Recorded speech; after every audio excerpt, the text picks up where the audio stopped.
Alors, bonjour, ici Louise Mercier, puis aujourd'hui, je suis en compagnie de Jean-Marie Lapointe. Espèce de chanceuse. Et espèce de chanceux aussi! Ben oui, c'est là. Fait que Jean-Marie, écoute, dans le fond, je ne veux pas faire une super grande présentation, mais aujourd'hui, en ce moment, où est-ce que tu es le plus impliqué, c'est dans l'émission Face à la rue. Et fin de mois, parce que Face à la rue a été diffusé pendant 2 ans sur Moi et compagnie. Puis là, on est en pleine rediffusion à TVA, les jeudis à 21h30. Puis fin de mois, c'est le nouveau projet sur lequel je travaille. L'année passée, on a fait une saison. Et là, on attend les réponses à savoir si on fait une deuxième saison. Mais moi, je touche du bois. Je crois qu'on a besoin de ces émissions-là en ondes. On a besoin. Oui, je pense que oui. Pour voir vraiment la réalité, non seulement pour les gens autour, mais pour les gouvernements aussi, pour les employeurs, pour tout ça. Là. Aussi, tout à fait. Pour voir vraiment la réalité aussi au niveau des services de garde, au niveau des écoles, au niveau de tellement de choses. Puis la réalité des personnes qui vivent soit en situation d'itinérance ou en situation de pauvreté. Tu sais, l'itinérance, la pauvreté, des fois, c'est une coupe de bad luck, puis tu te ramasses de l'autre côté de la table, tu sais. Tout à fait. Puis à ce moment-là, je me dis, on a besoin de comprendre que cet être humain-là a plein de talents, a plein de capacités, a plein de potentiel. Puis c'est peut-être à nous de les regarder différemment, puis peut-être de tendre la main aussi à ces gens-là. Ils en ont besoin. Moi, je veux savoir, qu'est-ce qui t'a amené à vouloir faire ce type d'émission-là? C'est-tu quelque chose que toi, personnellement, tu étais proche de vivre, puis que là, tu t'es dit à un moment donné, « Hey, j'ai envie de faire une différence de ce côté-là. » On est tout le temps à 2-3 bad luck de nous ramasser en faillite dans la rue, à l'urgence parce qu'on est en dépression ou un de nos proches est en dépression ou peu importe. Je pense pas que ce soit à cause de mon histoire à moi. Par contre, c'est impossible quand tu vis dans une grande ville comme Montréal de ne pas côtoyer la pauvreté, de ne pas côtoyer une personne dans la rue à toute heure du jour, de la nuit. C'est plein à Montréal. Et veux pas, ça t'envoie un message qui peut être genre, pourquoi lui est dans la rue puis c'est pas moi? Pourquoi moi je suis pas dans la rue puis lui est dans mon auto? Tu sais, les rôles peuvent très bien s'inverser, tu sais. Puis quand je regarde mon histoire de vie, il y a plein d'événements dans ma vie qui auraient pu mener à une plus grosse bascule. Puis que par le fait que j'avais un tissu social, parce que j'avais des proches, parce que j'avais des amis qui m'ont avancé des sous, qui m'ont donné de l'argent pour me payer une épicerie, bref, peu importe. J'ai eu plein de gens qui m'ont donné un coup de main. Juste il y a plusieurs années, quand je me suis séparé, je me suis divorcé, je me suis ramassé en dehors de la maison, là, puis j'étais comme presque en situation d'itinérance. Alors, j'ai été hébergé chez un ami. Ensuite, j'ai pu louer un demi-sous-sol. Puis après ça, j'ai été chez mon père. Mais si j'ai pas accès à ces gens-là, excuse-moi, mais je suis plus le bienvenu à la maison. Là, je me ramasse où?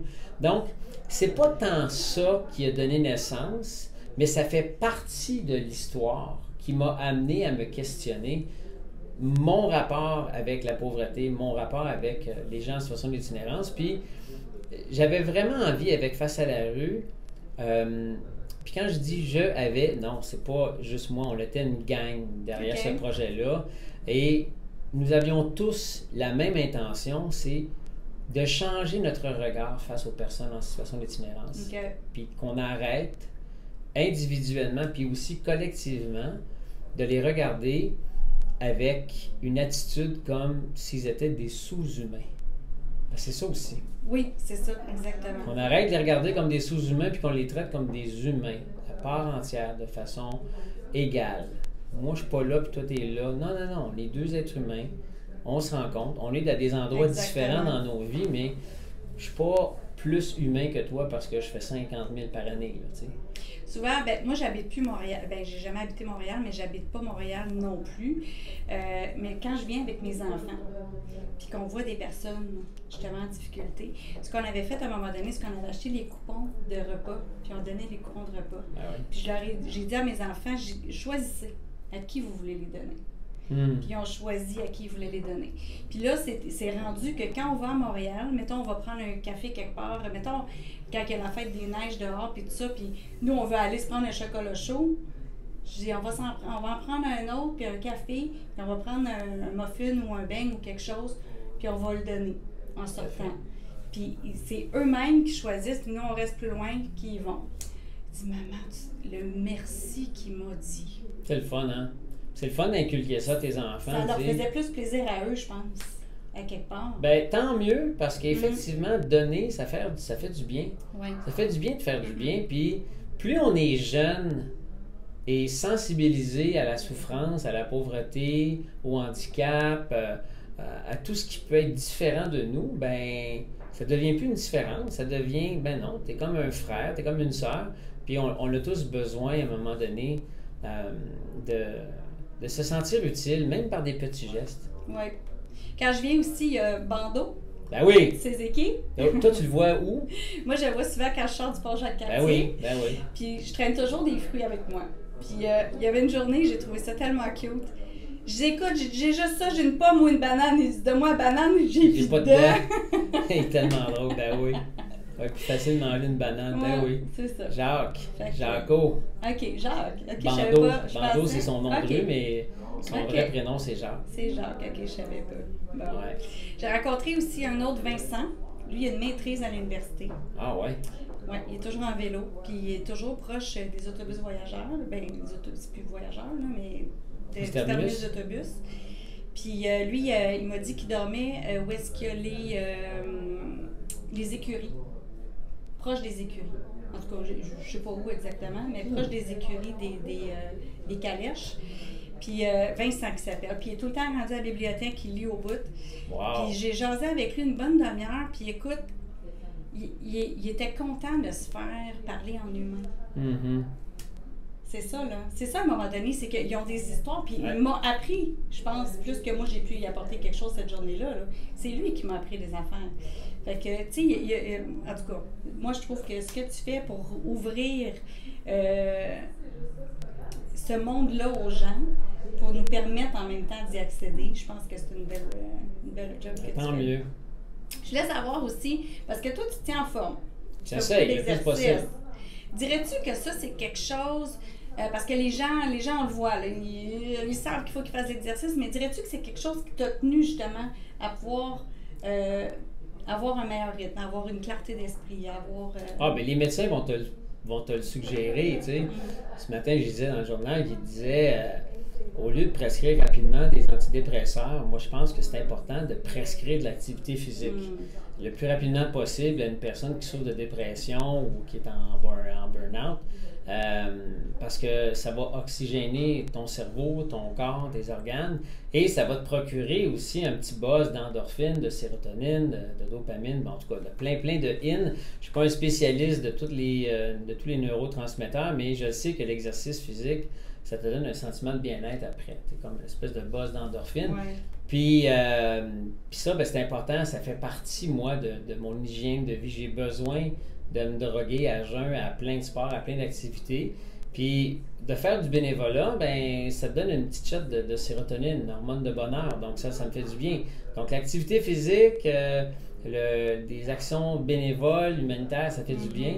Puis moi, je pense que c'est aussi, ça fait partie d'une hygiène de vie de base, tu sais. On a besoin de manger, on a besoin de dormir, on a besoin de bouger. Ouais. C'est pas compliqué, c'est des besoins de base. Puis même en relation d'aide, j'avais pris des cours en formation en relation d'aide à l'Université de Montréal. Puis notre intervenante, Nathalie, elle disait, la première chose que vous devez poser comme question quand vous rencontrez quelqu'un dans un bureau, vous êtes en consultation, vous êtes travailleur social, bon, vous avez quelqu'un qui vient vous voir, que la personne a besoin d'aide, essayez d'identifier assez rapidement si la personne, est-ce qu'elle mange bien? Est-ce qu'elle a un appétit? Elle a-t-il une bonne hygiène alimentaire? Est-ce qu'elle a une bonne hygiène de sommeil? Est-ce qu'elle dort bien? Puis en plus, est-ce qu'elle a une bonne hygiène d'activité physique? Dès qu'il y a un des trois qui fait défaut, c'est suffisant pour que tu te sentes à court, moyen, long terme comme de Christ, tu scrapes. Si tu dors pas et tu manges bien, tu ne seras pas efficace. Si tu bouges bien, mais tu te nourris mal, ton corps va te dire, mais qu'est-ce que tu me donnes? Tu me donnes la scrap, puis moi, en retour, je te dis, va bouger, ça marche pas. Donc, dès que tu as un de ces trois paramètres-là qui fait défaut, c'est suffisant pour que ta perception de ta propre personne soit dysfonctionnelle ou un petit peu biaisée. Donc, c'est vraiment la base. Donc, J'ai une image comme un trépied. Exactement. Ce qui tient la caméra, là, il y a 3 pattes. Il y a 3 pattes. Si elle manque une, oublie ça, ça tombe. Ça tombe, exactement. Un trépied. Puis, si on veut extrapoler, moi, je trouve qu'un trépied, au moins 3 pattes, par rapport à notre vie, tu sais, j'ai besoin d'avoir une vie professionnelle qui a du sens, une vie personnelle qui a du sens, puis une vie aussi, j'allais dire, spirituelle, relationnelle. Ça, c'est important, tu sais. Ces 3 choses-là, c'est important, tu sais. J'ai besoin de me sentir utile dans mon travail, j'ai besoin de me sentir utile dans ma vie privée aussi. Ouais. Puis, au niveau, tu sais, spirituel, humain, c'est important d'avoir une santé saine. Donc, c'est ça aussi, c'est un trépied. Alors, puis ça, bien, tout ça, c'est bien fragile. Hein? Ouais. Notre santé mentale peut faire défaut du jour au lendemain. Puis d'ailleurs, sur son Facebook, à lui, à tous les jours, il met des belles citations qui vont vous aider justement dans votre côté, dans tous ces aspects-là, en fait. Ben, on enseigne ce qu'on a besoin d'apprendre aussi. Hein? Ouais, ce que je partage, c'est que ça me fait du bien à moi aussi. Mais ça te touche, fait que tu dis, hey, ça va toucher d'autres gens. Puis je trouve ça fascinant de voir l'intelligence humaine dans sa capacité de pouvoir résumer en quelques mots, en quelques lignes, peut-être un enseignement d'une vie. Tu sais, que ce soit Mère Teresa, Luther King, Dalai Lama, Desmond Tutu. D'ailleurs, quand je regardais la liste des prix Nobel, parce qu'on est dans la saison des prix Nobel, la semaine passée, je me mets à regarder la liste des gens qui avaient gagné le prix Nobel de la paix. Toutes sortes de noms pas prononçables. Mais dans mes propres modèles à moi que j'aime, il y en a une gang qui l'ont gagné, Desmond Tutu, Martin Luther King, Mère Teresa, le Dalai Lama. Tu te dis, waouh, on leur a pas donné pour rien, tu sais. C'est aussi des gens qui étaient missionnaires, puis qui avaient aussi un discours et qui étaient prêts à, ben, j'allais dire presque mourir pour ce discours-là. Ils sont pas, tu sais, Gandhi dit, je suis prêt à mourir pour ma cause, mais je ne suis pas prêt à tuer pour ma cause. Ça, c'est brillant, ça, tu sais. Lui, il était prêt à faire plein de choses, tu sais, puis effectivement, il était patient, puis souvent, ces gens-là, ben, on a douté d'eux autres, on les a quasiment crucifiés sur la place publique, on les a insultés, puis il dit non, moi je continue, puis c'est payant, puis c'est un peu ce que j'ai fait aussi dans le bénévolat, tu sais, ça fait au-dessus d'une 20aine d'années que j'en fais, puis je me rappelle au début, j'avais des proches dans ma famille, j'avais des amis qui me disaient « Mais pourquoi tu fais du bénévolat? Va-nous trouver une job. » Bien, c'est parce que, présentement, la job que je veux, ben on me la donne pas. C'est-à-dire que j'ai passé des auditions pour avoir des rôles à la télé, au cinéma, pour animer des émissions télé, radio, et je les ai pas eues. Donc, à un moment donné, tu as beau cogner à la porte, tu as beau essayer de dire « Écoutez, je veux cette job-là, puis voici pourquoi je pourrais être un bon candidat pour vous. » Il dit « Ben oui, tu es un bon candidat, mais on en a choisi un autre. » Alors, tu sais, malheureusement, dans le générique, à la fin de l'émission, c'est jamais écrit ton nom parce que tu as passé 2e, tu es arrivé 3e. On nomme ceux qui ont la job, pas ceux qui ont passé proche de l'avoir. Donc, à un moment donné, tu te dis, ben, à force de me ramasser, à me cogner le nez sur une porte qui est continuellement fermée, ben, je me suis trouvé devant un constat, dit, bon, j'ai pas beaucoup d'argent présentement, mais j'ai beaucoup de temps. Qu'est-ce que je fais avec ce temps-là? Ben, j'ai fait un retour à l'université, j'ai pris des cours, puis j'ai fait énormément de bénévolat, puis j'en fais encore. J'en fais un petit peu moins parce que je travaille plus, mais le bénévolat, ça fait partie de ma vie. OK. Et d'ailleurs, c'est les conférences que tu donnes. Il y en a une qui porte sur le bénévolat. Oui, c'est ça. On a baptisé ma conférence « Le bonheur de bénévoler ». Oui.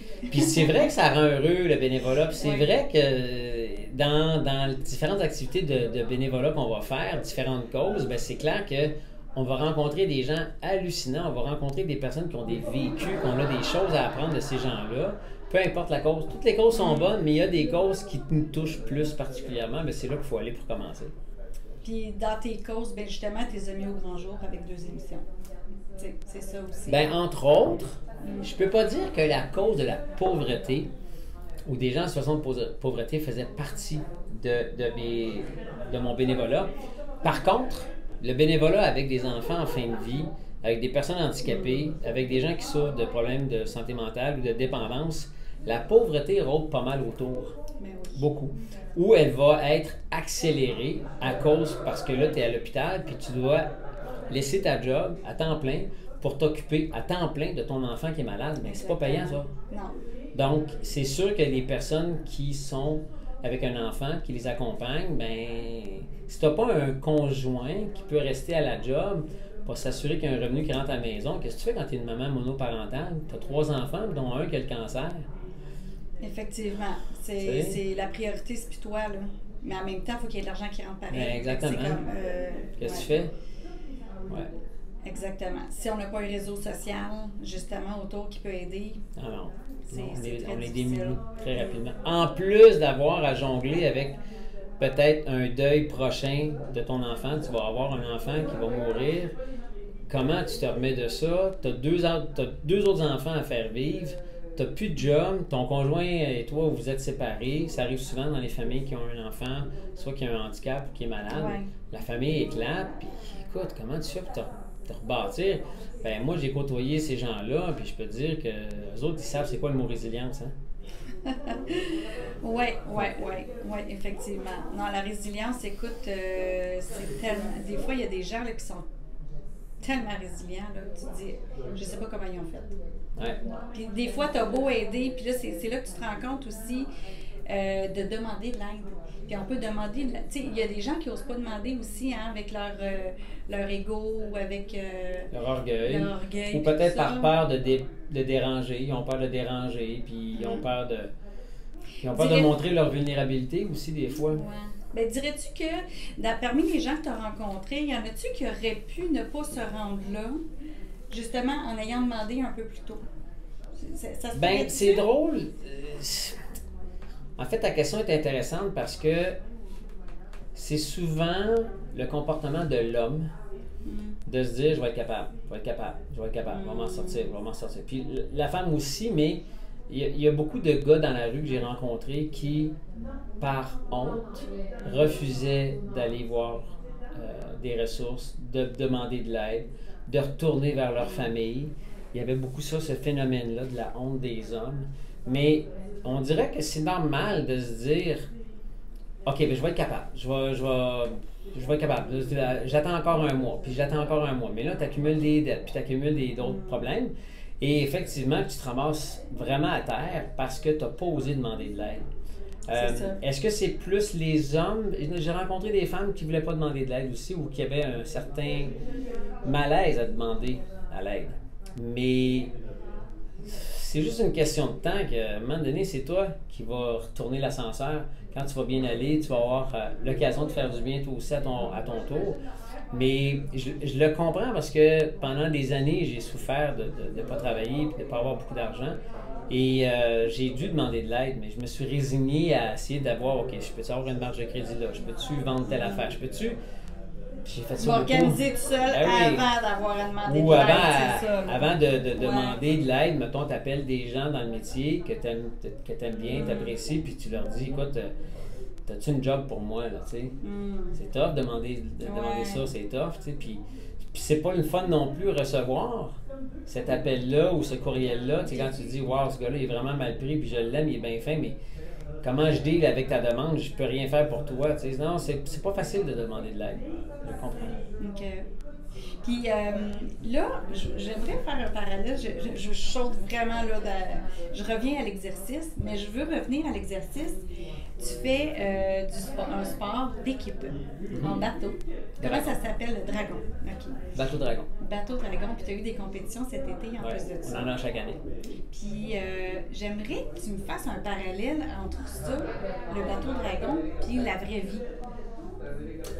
C'est intéressant parce que, comme sport, je vais comparer, pas parce que c'est meilleur ou moins bon qu'un autre sport, mais dans un sport comme le soccer, comme le football, comme le hockey, tu as des postes qui sont un peu plus vedettes, des postes extrêmement importants, qui sont tous importants, mais c'est sûr que si ton quart arrière au football, c'est pas lancer le ballon, je veux dire, il n'y aura pas de jeu aérien, tu sais, donc on s'entend qu'il y a des postes, disons, névralgiques, tu sais.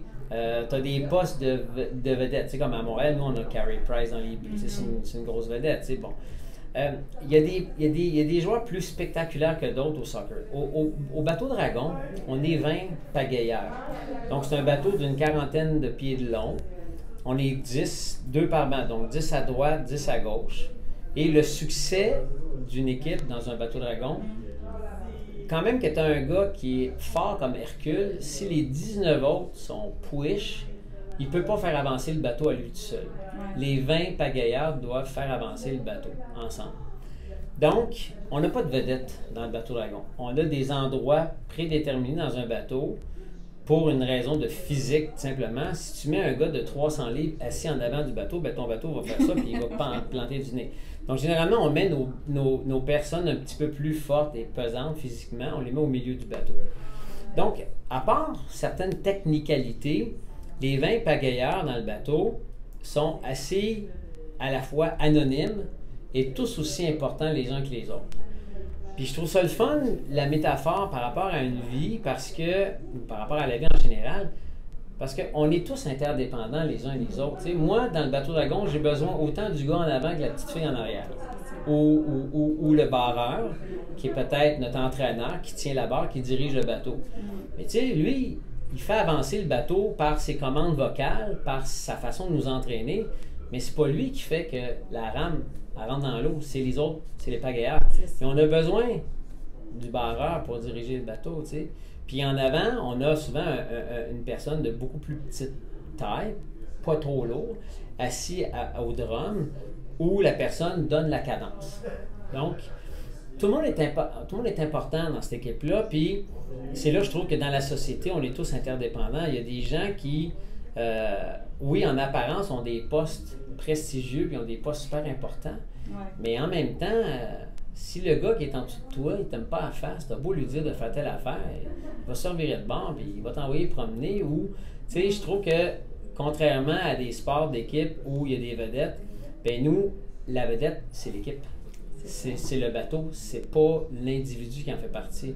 Donc oui, je trouve qu'il y a une belle métaphore à faire au niveau de l'interdépendance dans la société. T'sais, on a vraiment besoin de, regarde, toi comme chef d'entreprise, tu as une vision, mettons que tu es le barreur de ton entreprise, mais si tu enseignes ta vision, puis que tes employés disent « Ouais, c'est bon, si on le fait », bien, le bateau va bien aller. C'est la même chose avec notre entraîneur, donc, puis en société, c'est la même chose. Je trouve que c'est important de comprendre que on est tous interdépendants, nous avons tous besoin les uns des autres. Wow! C'est beau. Psychologie à 10 cents, mais ça me mais non, mais c'est super! C'est super. Écoute, avec tout ce que tu as vécu autour de toi, avec un père aussi qui était connu, parce que ton père était connu, puis je voulais pas en parler au début parce que oui, tu es le fils à Jean Lapointe, mais tu es Jean-Marie Lapointe. Aussi. OK? Puis, en ayant un père connu, en grandissant avec quelqu'un, quand tu te promènes, tout ça, comment tu as vécu ça? À quel niveau? Au niveau, justement, social. Au niveau social. Bien, c'est sûr que quand papa nous amenait au restaurant où on sortait en public, on voyait que les gens nous regardaient de façon un peu spéciale parce que papa, c'est une vedette. Donc, les gens reconnaissaient papa, donc ils voyaient les enfants, puis ça créait un certain phénomène de « wow, les autres, tu sais, wow, on est hot. » Donc, finalement, on est hot. Pourquoi? Parce que papa, il est hot, tu sais. Bon, ça faisait spécial, mais c'était pas dérangeant. À un moment donné, tu t'habitues à ça, tu sais. Okay. Tu t'habitues au regard des gens, puis... Tu sais, c'est pas comme si ton père était un criminel notoire, puis que là, les gens le reconnaissaient.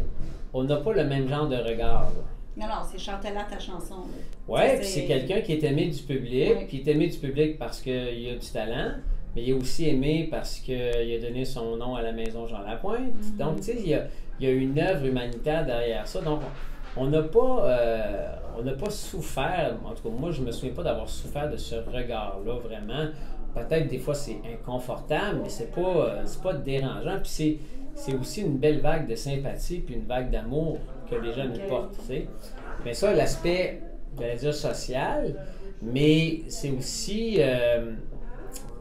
on a grandi quand même dans une certaine abondance financière à un moment donné dans notre vie. Et c'est là que c'est spécial parce que je me rends compte que moi, je vis dans une belle maison, on a des beaux tableaux, on a des voitures, on vivait dans une belle abondance financière. Puis quand tu vas chez des amis ou tu vas ailleurs, tu dis, tabarnak, ils n'ont pas ça, là. Puis tu tombes de haut quand tu réalises que tes amis avec qui tu vas à l'école vivent dans un bloc appartement, puis ils sont deux dans leur chambre, tu sais. Tu dis, tabarouette, on a du luxe, hein? C'est là que la confrontation est un petit peu spéciale de réaliser que wow, OK, derrière la vie Il y a de... autre chose. Ben ouais, c'était Fait que intéressant. déjà là, jeune, Ouais, tu voyais ça. Fait que là, c'est un peu transposé à aujourd'hui, là. par rapport... Ben, justement, la confrontation, tu sais, comme ben, il y avait l'œuvre humanitaire en arrière de ton père, Ouais. il y avait d'être connu, mais d'utiliser, de te faire reconnaître, mais pour le bien. Ah ben oui, D'utiliser ça pour, oh mon Dieu, oui, puis ça, oui. c'est un beau cadeau, une forme de reconnaissance. Je ne changerai pas ma façon d'être, ma façon de vivre, que je sois connu ou pas, mais c'est sûr que moi, je suis aimé à tous les jours par le nombre de personnes qui m'écrivent, qui m'apprécient, qui me croisent dans la rue, qui me disent des beaux compliments. Je me dis, wow, je suis extrêmement privilégié. C'est pas tout le monde qui a accès à cette dose d'amour-là, tu sais. Je suis très reconnaissant, très privilégié. Mais je pense que je sais comment gérer ça, de pas prendre les choses, tu sais, comme pour acquises, puis aussi de me prendre trop au sérieux. De toute façon, c'est temporaire. Je veux dire, t'es vedette là, mais dans 1 an, dans 2 ans, dans 6 mois, les choses peuvent changer, là, tu sais. De par la nature, j'allais dire, éphémère du succès ou de la réussite ici. Tu sais, fais juste penser à ceux qui sont devenus vedettes à cause de la télé-réalité. Mais ça dure 1 an, parce que l'année d'après, c'est une autre télé-réalité qui te remplace. Là. C'est d'autres vedettes, donc tu passes un peu dans le beurre. Donc, c'est éphémère. Et si tu reposes ton bonheur sur ta propre identité, selon que tu sois connu, tu vas souffrir en maudit quand tu seras moins connu. Là. Tu vas penser que tu n'as plus de valeur. Donc, c'est plutôt fragile. Donc, il faut regarder ailleurs, d'après moi. Là. Le bonheur, il n'est pas dans les applaudissements. Là. Qu'est-ce que tu aimerais laisser? Moi, j'aimerais qu'on finisse avec ça. Qu'est-ce que tu aimerais laisser, justement, comme legacy? Je ne sais pas comment dire en français. Comme héritage? Comme héritage, oui.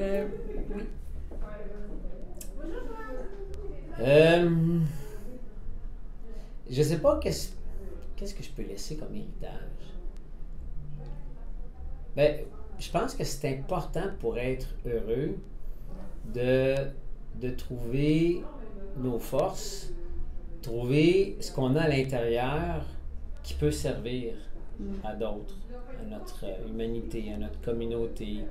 Je pense que c'est important quand on trouve notre mission, au sens très très large, puis peut-être même au sens très pointu du terme, si on trouve ça en quoi on est un peu différent ou ce pourquoi on est venu sur Terre.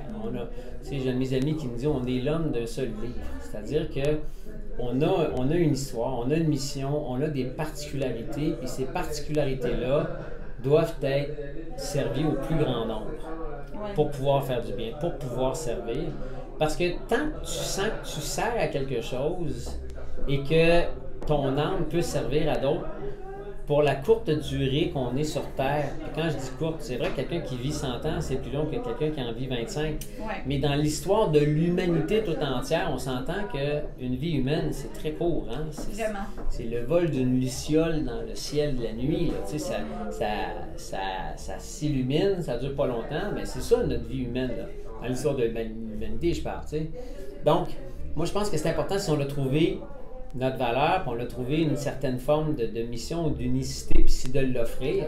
Que tu t'appelles Céline Dion ou que tu sois un vendeur de journal au métro, si ce que tu fais te rend heureux et tu te sens utile, je pense que c'est ce qui est important. Puis ça se peut que tu fasses ça pendant 5 ans, puis là, tu vas sentir que ouais, j'ai fait le tour, il faut que je trouve autre chose. Ben c'est ça, trouve autre chose. C'est important. Okay. Trouve quelque chose qui va servir et qui va te donner une valeur, qui va te donner aussi un sentiment d'être utile, parce que quand tu sens que tu sers à quelque chose, ça t'évite de t'apitoyer, ça t'évite de te victimiser, ça t'évite de te regarder le nombril, puis de te plaindre de ce que tu n'as pas, puis tu regardes plutôt, ah ben moi, ce que j'ai ça, tu sais. Alors, je dirais, ouais, de trouver ça, puis d'apprendre à dire merci un peu plus souvent. La pratique de la gratitude, moi, je trouve ça tellement génial. Tu sais, de faire un effort quand tu te lèves le matin ou quand tu te couches le soir, un des deux, ou les deux, comme tu veux, mais fais-toi une liste de petites choses auxquelles tu peux dire merci. Ben, si tu te lèves ce matin et que tu étais capable de te lever tout seul, ben, dis merci, parce que tu n'es pas en perte d'autonomie, tu n'es pas dans un CHSLD, tu n'es pas en train de te faire lever du lit par des préposés parce que tu n'es plus capable de te lever toi-même. Mais déjà là, si tu te dis « Hey, merci, je suis capable de me lever tout seul », ben, merci à ça. Merci à plein de choses. dire merci à tous les jours, ça t'empêche de te plaindre puis de regarder ce que tu n'as pas, mais de surtout apprécier ce que tu as. Je trouve que ça, c'est une pratique qui est sous-estimée. La pratique de la gratitude, là, c'est niaiseux. Là, ouais, puis je suis pas trop ésotérique, mais je crois que il y a des choses qui sont... puis c'est pas parce que l'ésotérisme, c'est pas bon, mais moi, j'ai besoin de choses concrètes. Ouais. J'ai besoin de voir, OK, quand je dis merci, c'est concret pour moi. Tu sais, mais moi, je pense que c'est des petits trucs. Dire merci plus souvent. Wow! Santé. Santé à ça! Écoute. Santé, comme la vieille joke. Santé, mais pas des pieds. Mais merci Jean-Marie. Ça fait plaisir. Ça fait plaisir.